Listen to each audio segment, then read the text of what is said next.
அகசியாவின் ராஜ்யபாரம். ஆகாபின் குமாரனாகிய அகசியா யூதாவின் ராஜாவாகிய யோசபாத்தின் 17ஆம் வருஷத்திலே சமாரியாவில் ராஜாவாகி இஸ்ரவேலின் மேல் 2 வருஷம் ராஜ்யபாரம் பண்ணி கர்த்தரின் பார்வைக்கு பொல்லாப்பானதை செய்து தன் தகப்பன் வழியிலும் தன் தாயின் வழியிலும் இஸ்ரவேலை பாவம் செய்ய பண்ணின நேபாத்தின் குமாரன் யெரொபெயாமின் வழியிலும் நடந்து பாகாலை சேவித்து அவனை பணிந்து கொண்டு தன் தகப்பன் செய்தபடியெல்லாம் இஸ்ரவேலின் தேவனாகிய கர்த்தருக்கு கோபமுண்டாக்கினான். அகசியா ஆகாபின் குமாரன். இவன் இஸ்ரவேல் தேசத்தில் நீண்ட காலம் ராஜ்யபாரம் பண்ணவில்லை. இவன் 2 வருஷம் மாத்திரமே ராஜ்யபாரம் பண்ணுகிறான். கர்த்தர் துன்மார்க்கருடைய ஜீவியத்தை சீக்கிரத்தில் முறிந்து போக பண்ணுகிறார். அவர்களுடைய பாவமான கிரியைகளையும் சீக்கிரத்தில் அழித்து போடுகிறார். ஆகாபின் குமாரனாகிய அகசியா யூதாவின் ராஜாவாகிய யோசபாத்தின் 17ஆம் சமாரியாவில் ராஜாவாகி இஸ்ரவேலின் மேல் 2 வருஷம் ராஜ்யபாரம் பண்ணுகிறான். இது யோசபாத் மரணமடைவதற்கு 8 வருஷங்களுக்கு முன்பு நடைபெற்ற சம்பவமாகும். இந்த 8 வருஷங்களில் யோசபாத் அகசியாவோடு ஒப்பந்தம் பண்ணி கப்பல்களை கட்டுகிறான்.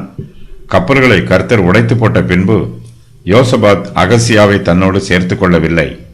அகசியா 2 வருஷங்கள் மட்டுமே ஆட்சி புரிகிறான். அகசியாவின் துன்மார்க்கமான கிரியைகளை பற்றி இந்த வசன பகுதியில் சொல்லப்பட்டிருக்கிறது. அகசியா கர்த்தரின் பார்வைக்கு பொல்லாப்பானதை செய்து தன் தகப்பன் வழியிலும் தன் தாயின் வழியிலும் இஸ்ரவேலை பாவம் செய்ய பண்ணின நேபாத்தின் குமாரன் யெரொபெயாமின் வழியிலும் நடக்கிறான். அகசியாவின் முன்னோர்கள் எல்லோருமே கர்த்தருக்கு பொல்லாப்பான வழிகளில் ஜீவித்தவர்கள், பாகாலை சேவித்தவர்கள். வடக்கு ராஜ்யத்தின் ராஜாக்கள் துன்மார்க்கமாய் ஜீவித்ததினால் கர்த்தர் ராஜாக்களையும் அவருடைய குடும்பத்தாரையும் வடக்கு ராஜ்யத்தையும் அழித்து போடுகிறார். அகசியா யெரொபெயாமின் விக்கிரக ஆராதனையையும் பின்பற்றுகிறான். அவன் பாகால்களையும் ஆராதிக்கிறான். யெரொபெயாம் கர்த்தரை விட்டு பின்வாங்கி விக்கிரகங்களை பின்பற்றி போனதினால் அவனுடைய முழு குடும்பமும் சங்காரமாயிற்று. யெரொபெயாமின் சோகமான சரித்திரம் அகசியாவுக்கு நன்றாய் தெரியும். ஆகாபோடு கூட பாகாலின் தீர்க்கதரிசிகள் இருந்தார்கள். இவர்கள் எல்லோருமே கள்ள தீர்க்கதரிசிகள். இவர்கள் ஆகாபின் அழிவுக்கு காரணமாய் இருந்தவர்கள். ஆனாலும் ஆகாபின் குமாரனாகிய அகசியா தன் தகப்பன் வழியிலும் தாயின் வழியிலும் நடக்கிறான். அகசியா பாகாலை சேவித்து அவனை பணிந்து கொண்டு தன் தகப்பன் செய்தபடியெல்லாம் இஸ்ரவேலின் தேவனாகிய கர்த்தருக்கு கோபம் உண்டாக்குகிறான். ஆகாப் செத்துப்போன பின்பு அவனுடைய குமாரன் அகசியா இஸ்ரவேலுக்கு ராஜாவாகிறான்.